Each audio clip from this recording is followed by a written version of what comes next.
ಮಹತ್ವದ ಸಭೆ. ಹಳೆ ಸಂಸತ್ ಭವನದ ಸೆಂಟ್ರಲ್ ಹಾಲ್ನಲ್ಲಿ ಮೀಟಿಂಗ್. 3ನೇ ಅವಧಿಗೆ ಸಂಸದೀಯ ನಾಯಕನಾಗಿ ಮೋದಿ ಆಯ್ಕೆ.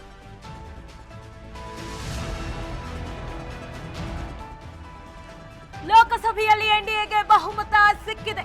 10 ವರ್ಷಕ್ಕೂ ಮುನ್ನ ಉದಾಸೀನ ಭಾರತ ಇತ್ತು. ಎನ್ಡಿಎ ಸಭೆ ಉದ್ದೇಶಿಸಿ ಜೆಪಿ ನಡ್ಡಾ ಮಾತು.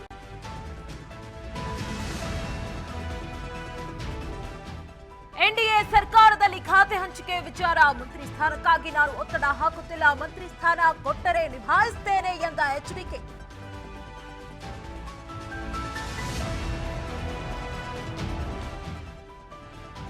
ಭಾರತವನ್ನ ಜಾಗತಿಕ ಶಕ್ತಿಯಾಗಿಸಲು ಮೋದಿ ಶ್ರಮ. ಅಭಿವೃದ್ಧಿ ಕುರಿತು ಮೋದಿಗೆ ದೂರದೃಷ್ಟಿ ಇದೆ. ಎನ್ಡಿಎ ಸಭೆಯಲ್ಲಿ ಚಂದ್ರಬಾಬು ನಾಯ್ಡು ಭಾಷಣ.